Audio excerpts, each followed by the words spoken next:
तो आज का जो प्रेस ब्रीफ था बेसिकली अपना अरुणाचल की जनता की ओर से और अरुणाचल के गवर्नमेंट की ओर से honourable prime minister Narendra Modi ji को हम थैंक्स देना चाहेंगे, क्योंकि इस कोरोना क्राइसिस या कोविड-19 के इस चुनौती घड़ी में उन्होंने कल परसों उन्होंने एक कंट्री के लिए बहुत बड़ा पैकेज, हिस्टोरिकल पैकेज उन्होंने अनाउंसमेंट किया है। 20 लाख करोड़ का पैकेज, उसको वेलकम करते हुए मैं उनको पूरे प्रदेश की जनता की ओर से बहुत बहुत धन्यवाद देना चाहेगा। और उन्होंने बहुत ही स्पष्ट रूप से हम सबको कहा है कि अभी आने वाला जो हमारा जो टाइम होगा वो अपना आत्मनिर्भर भारत, सेल्फ रिलायंट एक मूवमेंट वो शुरुआत करेंगे।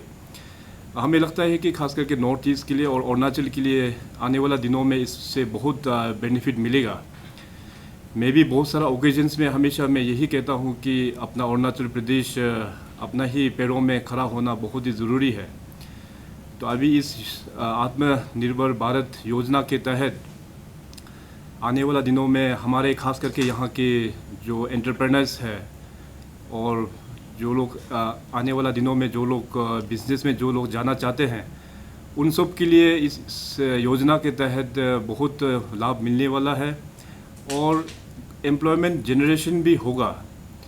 तो कल ऑनरेबल निर्मला सीतारमण जी ने आउट ऑफ 20 लाख करोड़ का जो पैकेज है उसका उन्होंने 6 लाख करोड़ का उन्होंने बताया कि किस किस सेक्टर्स में गवर्नमेंट ऑफ इंडिया लोगों को सुविधा देंगे।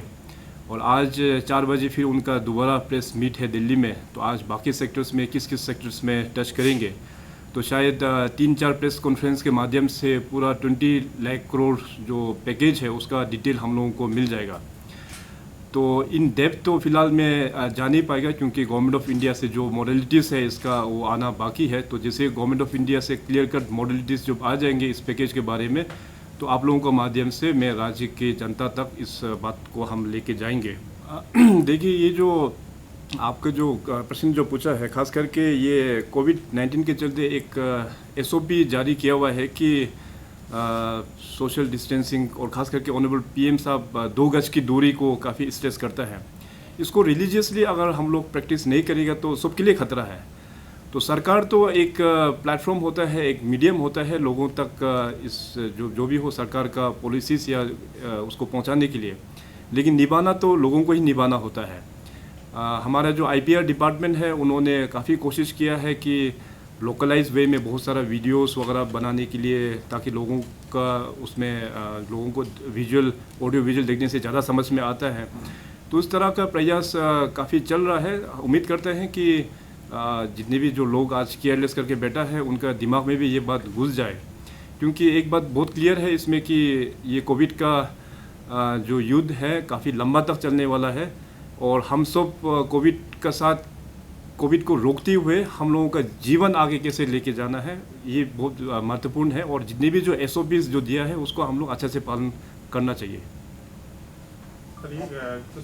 फेज 3 का जो लॉकडाउन है वो खत्म हो जाएगा, तो उसके बाद दोबारा से लॉकडाउन शुरू होगा, तो अरुणाचल उसके लिए कैसे प्रिपेयर कर रहे हैं? देखिए, इसमें मैं आप लोगों को ये बताना चाहेगा कि जोग्राफिकली अगर देखा जाए हम लोग नॉर्थ ईस्ट में हैं और सबसे कॉर्नर में हम ही लोग हैं। तो हमको हमारा जो डिसीजन है उतना मानी नहीं रखता है, क्योंकि सबसे इसमें लॉकडाउन को किस प्रकार से रिलैक्स करना है, नंबर 1 तो गवर्नमेंट ऑफ इंडिया का एक स्ट्रेटजी होगा।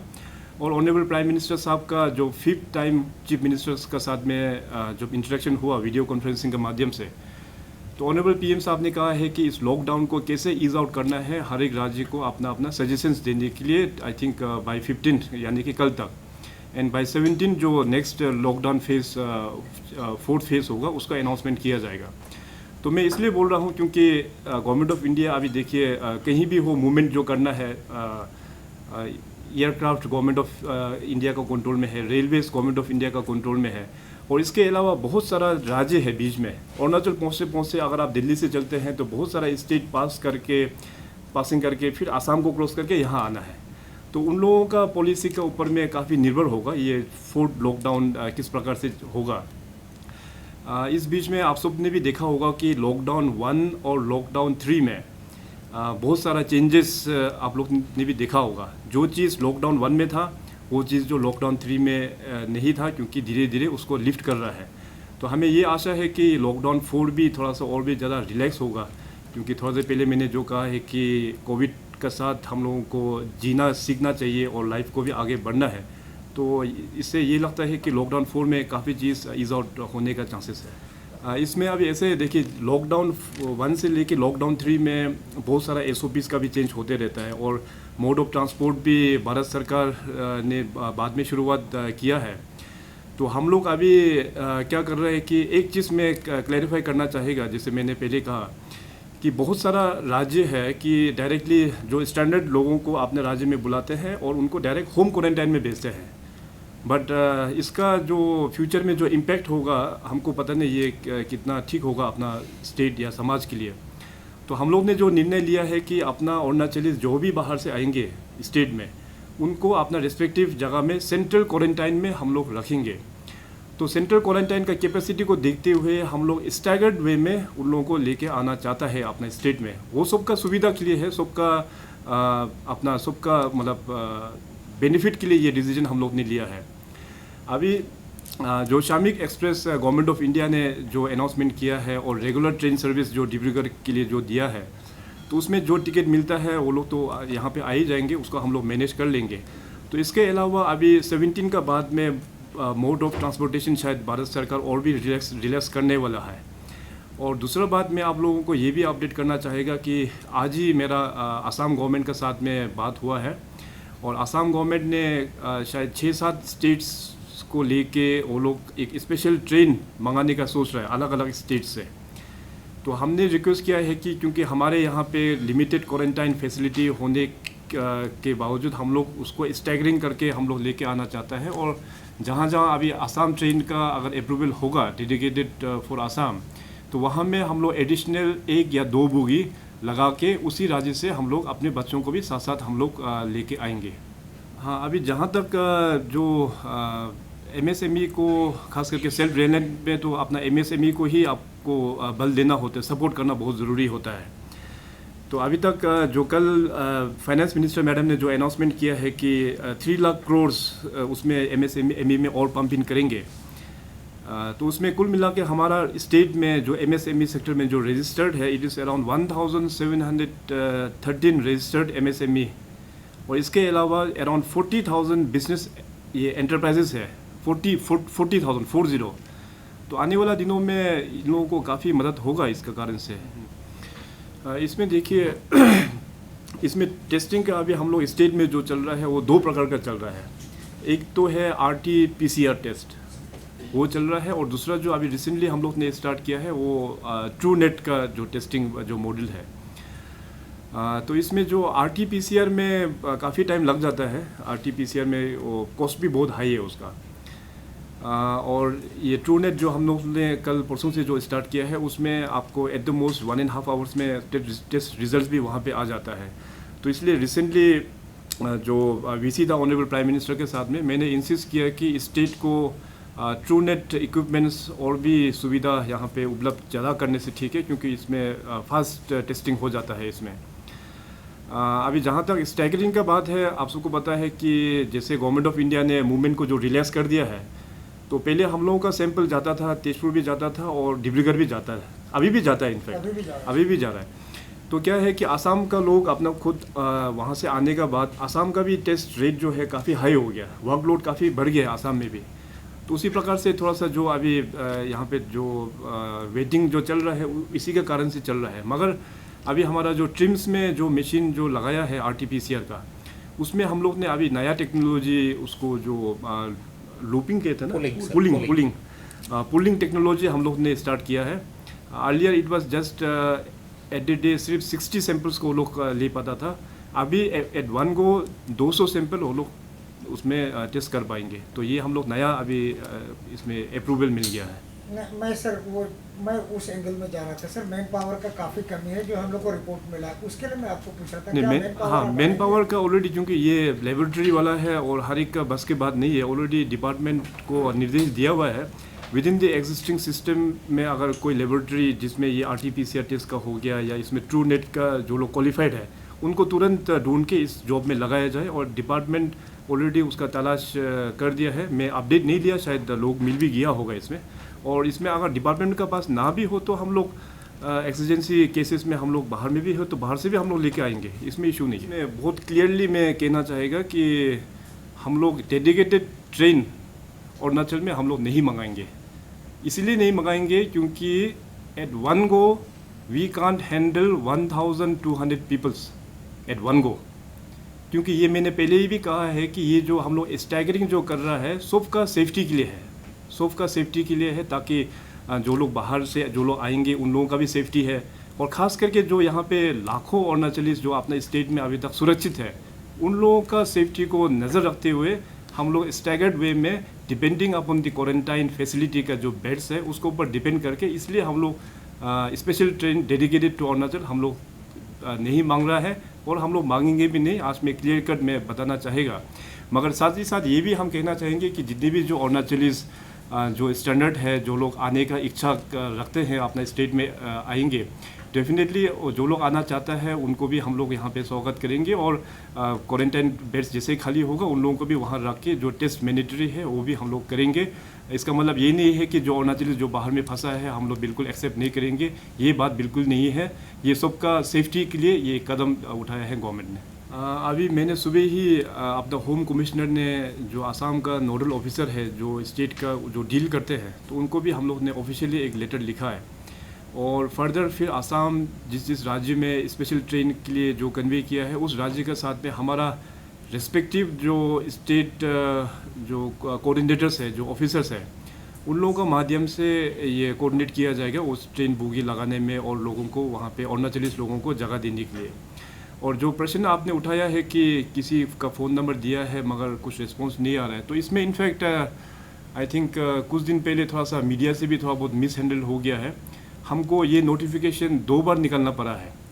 फर्स्ट टाइम जो नोटिफिकेशन निकाला है तो उसमें अच्छा खासा चल रहा था, तो शायद मीडिया का भी इंटेंशन ख़राब तो नहीं है, गलती होता है, सबसे होता है।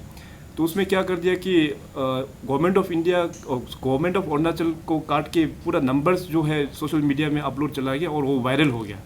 तो पूरा कंट्री के जो जनता है वो लोग सोचा है कि ये भारत सरकार का ऑफिसर्स लोग है, अलग अलग स्टेट का ऑफिसर, तो सब कंट्री के लोग वहाँ फ़ोन करना शुरू हो गया। तो ऑफिसर लोग सो भी नहीं पा रहा है, फ़ोन भी ऑफ कर नहीं पा रहा है। फ़ोन रिसीव करेगा तो अलग अलग स्टेट्स के लोग पूछते हैं प्रश्न, तो फ़ोन नंबर भी नया हमको इशू करना पड़ा है और उसका भी हम लोग ने अपलोड कर दिया है। शायद may be updated phone number शायद नहीं भी होगा, अदरवाइज़ भी मैंने अपना जो स्टेट नोडल ऑफिसर है, अपना होम कमिश्नर और अपना CS साहब हमेशा उसको मॉनिटर करते हैं। तो officers are actively taking part despite of different challenges, वो लोग अच्छे से काम कर रहा है। इसमें देखिए कि इस दौरान लॉकडाउन के दौरान भी बहुत लोग अपना अपना ग्रुप बातचीत करके मैनेज करके बहुत लोग स्टेट में आ गया है। तो स्टेट जो जितने भी जो नोडल ऑफिसर्स हैं तो उन लोगों को ये डायरेक्टिव दिया हुआ है कि अगर कोई ग्रुप अपना खुद से बसेस मैनेज करके आता है तो वी शुड अलाउ देम, और वहाँ के रिस्पेक्टिव जो स्टेट गवर्नमेंट को अगर क्लियरेंस भी चाहिए अपना स्टेट गवर्नमेंट की ओर से तो वो क्लियरेंस भी हम लोग देने के लिए ऑलरेडी हम लोग ने कह दिया है। मगर पर्सनली मैं रिक्वेस्ट करना चाहेगा कि बाई रोड आना इतना दूर से थोड़ा सा रिस्की भी होता है, क्योंकि 3-4 दिन का आपको बाई रोड आके आपको कब कोविड पॉजिटिव लोगों के साथ में कांटेक्ट हो जाएगा, कब वायरस लगने का भी चांसेस है। तो बाई रोड आने का जो है उसको तो हम पर्सनली हम तो उसको डिस्करेज करेंगे, मगर जो अगर तो भी लोग यहाँ पे आ जाता है तो definitely we will have to accept them. अभी तक जो स्टेट गवर्नमेंट ने निर्णय लिया था कि 3500 वाला जो मैटर है करीबन अराउंड 13,000 लगभग 12,518 12,518 लोगों को मिल चुका है ये। तो जहाँ जहाँ नहीं मिला है और भी डिप्टी कमिश्नर्स अपना वेरीफाई करके यहाँ पे चीफ सेक्रेटरी को लिखा है, और हम लोग ने एडिशनल भी बहुत सारा DCs को फिर यहाँ से एडिशनल अमाउंट ट्रांसफ़र किया है। तो जिन जिन लोगों को गवर्नमेंट एड 3,500 नहीं मिला है, मैं रिक्वेस्ट करना चाहेंगे कि कंसर्न MLA को कांटेक्ट कीजिए और कंसर्न DC को कांटेक्ट कीजिए, उसका हम लोग पूरा आप लोगों को कंपनसेट ज़रूर करेंगे। और आपने जो कहा है कि जो जो लोग आना नहीं चाहता है वापस जहाँ है वहाँ पे वो लोग बैठना चाहेगा, उसके लिए गवर्नमेंट का क्या स्ट्रेटजी होगा।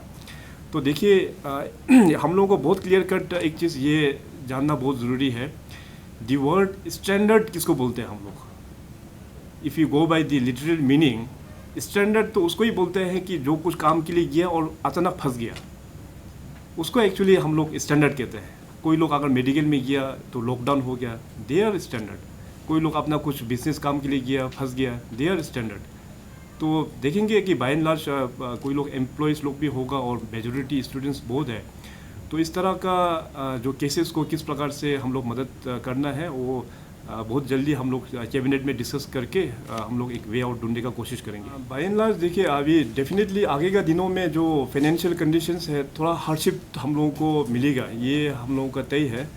तो जहाँ तक सैलरी का जो पूछा है, अभी तक इस तरह का स्टेट गवर्नमेंट हम लोग उस प्रकार का मुश्किल तो फेस नहीं कर रहा है कि अपना लोगों को सैलरी तक हम लोग दे नहीं पाएगा। बिग प्रोजेक्ट्स और न्यू प्रोजेक्ट्स लेने में थोड़ा हम लोग को दिक्कत ज़रूर आएगा। तो फाइनेंस डिपार्टमेंट को ये निर्देश दिया हुआ है under the minister in charge deputy chief minister Shri Chowna Mein ji को, कि फाइनेंस डिपार्टमेंट का साथ और प्लानिंग का साथ में मीटिंग करके अभी आने वाला जो दिनों है उसका फाइनेंस का जो कैपेसिटी को देखते हुए how to go forward with all the schemes और ऑनगोइंग स्कीम्स को किस प्रकार से जाना है। तो फाइनेंस मिनिस्ट्री, अपना स्टेट का फाइनेंस मिनिस्ट्री एक क्लियर कट पिक्चर आने के बाद फिर आप लोगों को हम लोग शेयर करेंगे। देखिए इस तरह का जो क्राइसिस होता है तो खास करके रेसिज्म होना ये बहुत ही एक गलत बात है। एंड अनफॉर्चुनेटली हिस्ट्री जो है वो हमेशा विटनेस रह चुका है। खास करके नॉर्थ ईस्ट के लोग अभी नहीं, बहुत सदियों से ही हमेशा जो बड़े शहरों में जाता है तो इस प्रकार का रेसिज्म हम लोगों को फेस करने पड़ रहा है।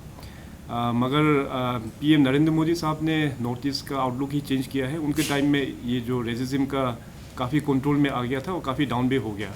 तो कोविड के चलते शायद लोग कहीं शहरों में इस तरह का इंसिडेंट हुआ है, उसका हम टोटली कंडेम करते हैं। और हमारा जो स्टेट का जो नोडल ऑफिसर्स है रेस्पेक्टिव स्टेट्स का, इस प्रकार का जो भी कॉल्स आते हैं उन लोगों को तो तुरंत वहाँ के प्रशासन के साथ बात करके, पुलिस के साथ बात करके उन लोगों को एक्शन हम लोग लेने के लिए बोलते हैं और बहुत राज्य ने लिया भी है। तो मैं सभी राज्य को धन्यवाद भी कहना चाहेगा कि रेसिज्म का तौर पे हम लोगों का स्टेट को बहुत मदद भी दिया है।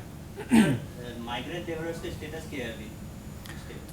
माइग्रेंट लेबर का अभी बाय एंड लार्ज जो अरुणाचल में जो फंसे हुए थे, जो लोग अपना घर जाना चाह रहा था, उसको हम लोग फैसिलिटी प्रोवाइड करके लोग जाना शुरू हो गया है और हज़ारों के नंबर्स में यहाँ से बाहर भी चला गया है। अभी कुछ लोग अभी भी यहाँ पे पड़ा हुआ है। तो मेरा रिक्वेस्ट तो वही है उन सभी को कि अरुणाचल जो है बहुत सेफ़ है, तो बाहर में अगर जब तक कुछ इमरजेंसी नहीं होते तो नहीं जाने से ठीक है, यहीं पे बैठ के यहीं पे काम करके सुरक्षित है हम लोग यहाँ पे। इसको हम लोग डेफिनेटली इसको हम लोग बहुत ही एक कंट्रोल वे में एक अच्छा मैकेनिज्म एडॉप्ट करके हम लोग ज़रूर खोलेंगे।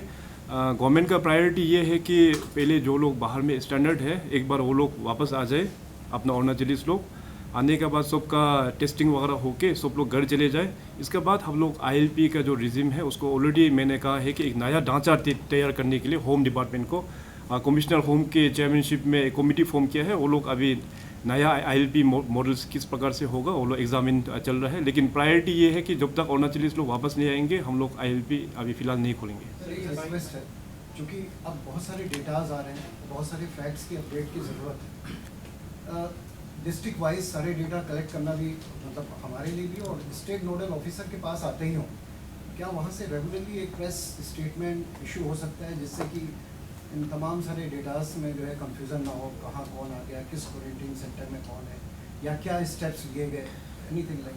हाँ बिल्कुल, ऑलरेडी शायद आज CS साहब ने दूरदर्शन और FM में एक कार्यक्रम एक ऑलरेडी अनाउंस करके आया और इनोग्रेट भी करके आया कि लोगों को इस कोविड-19 के चलते अपडेट मिलने के लिए यदि आप लोग मीडिया हाउस लोग चाहते हैं कि रेगुलर ब्रीफिंग हो तो मैं CS साहब को बोल दूँगा कि डेली एक शाम को एक टाइमिंग में कोई ऑफिसर जो इंचार्ज ऑफिसर है उसको डेली रिपोर्ट देने के लिए। अदरवाइज़ हमारा जो पोर्टल है यहाँ पे Arunachal Pradesh state control room का डेली रिपोर्ट तो हमेशा आते ही हैं, तो उसी को ही आप लोगों को पढ़ा के सुना देंगे, वो हम लोग कर देंगे। आप लोग चाहते हैं तो कल से ही हम लोग ऑर्गेनाइज कर देंगे इसका।